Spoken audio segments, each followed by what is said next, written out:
So narcissistic supply is emotional engagement with other people that informs the person with NPD of how to be. They gain an emotional experience correlated to their own existence through the engagement with the emotional experiences of other people. And because the emotionality of young children and babies is very short-lived, like peekaboo, they have more emotional impermanence, thus requiring ongoing engagement. And the emotional structure of young children exists for one reason, and that is the needs of the child. The only concern in the emotional experience of an infant is the infant. The only concern. Narcissists can grow up and they can be aware of other people. They can be aware of the needs of other people. But their emotionality will never account for the needs of anyone but themselves. Ever. The only time the needs of anyone else matters is when those needs overlap with the needs of the narcissist. The love that they experience is merely the positive emotional affect of engaging with somebody that is idealizing the narcissist while they idealize themselves. And so they experience themselves in a reflective manner based on your experience, and that informs them of who to be.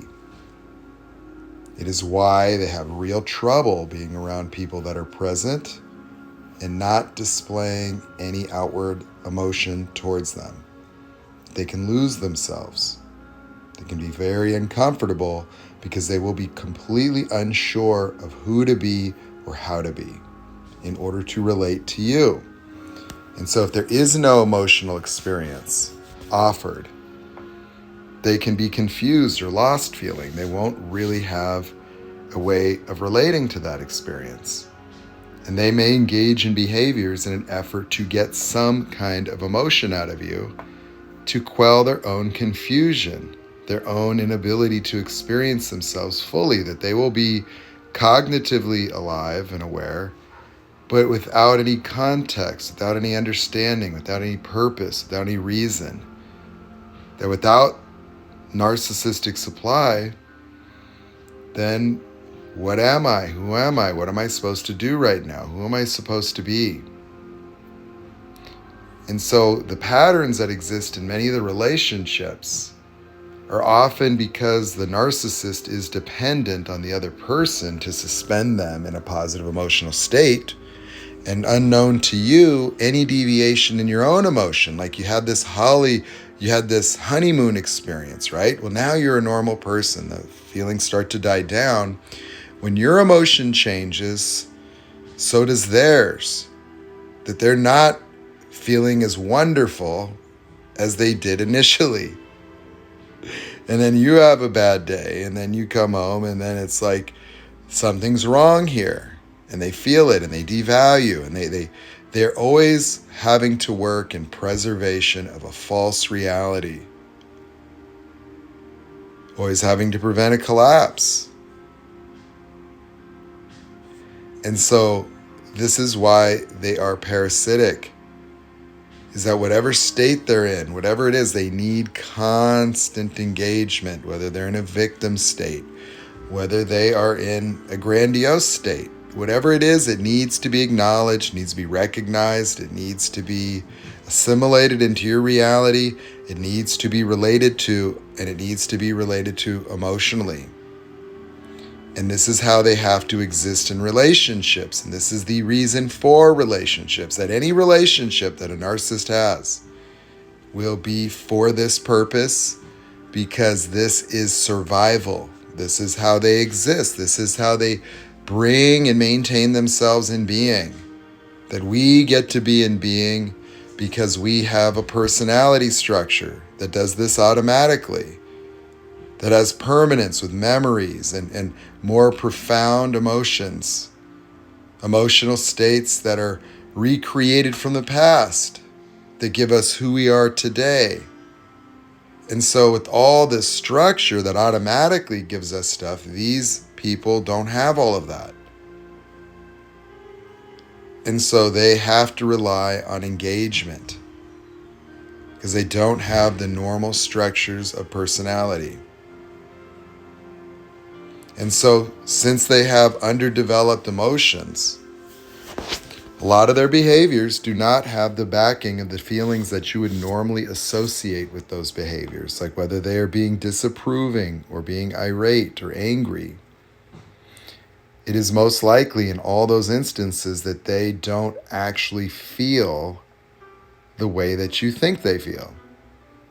That they are trying to cause something and they learned I have to act this way to cause something.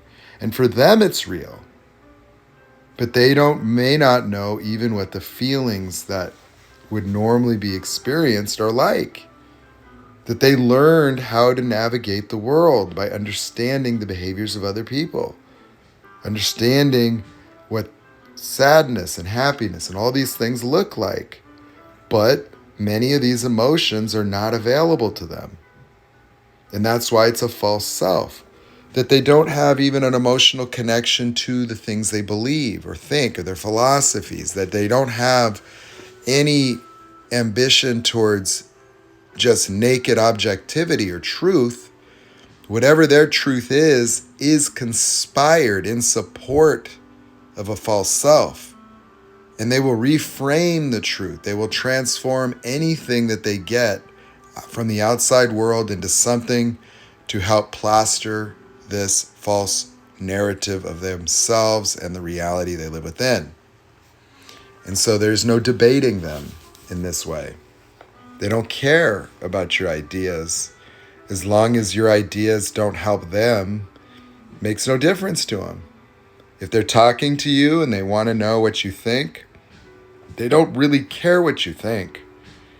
They care that you're engaged.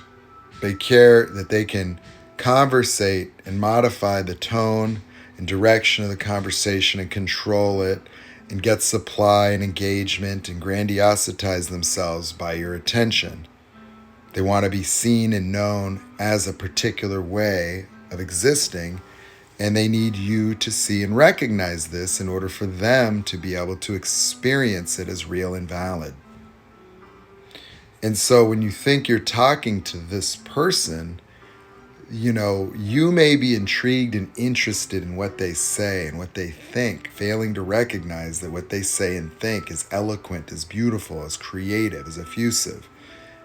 As it may seem to be, it is nonetheless completely constructed in servitude of an identity with no interest in objectivity, no matter how profound it may seem to be to you. And so their interest in what you think and say does not exist unless it occurs as something they can use against you or adopt or take. Like they listen from their own self needs and interests with no interest in actually acknowledging you as a person, because you only exist as something that can provide them with something. And that's all you will ever be.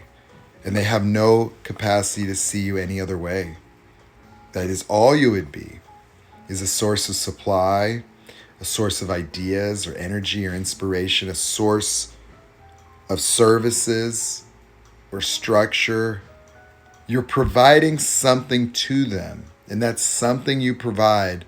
It doesn't matter to them who you are, because they can't see who you are. And so they would get that something anywhere. To them, you might as well be a Starbucks on the corner, and they just need a coffee, and they can go to any Starbucks for the same thing that they need without recognizing any real distinctions between the nuances of this location or that, and that those distinctions mean nothing anyway. And so you really mean nothing to them, and never will and never have, and there's nothing you can do about it. That's supply.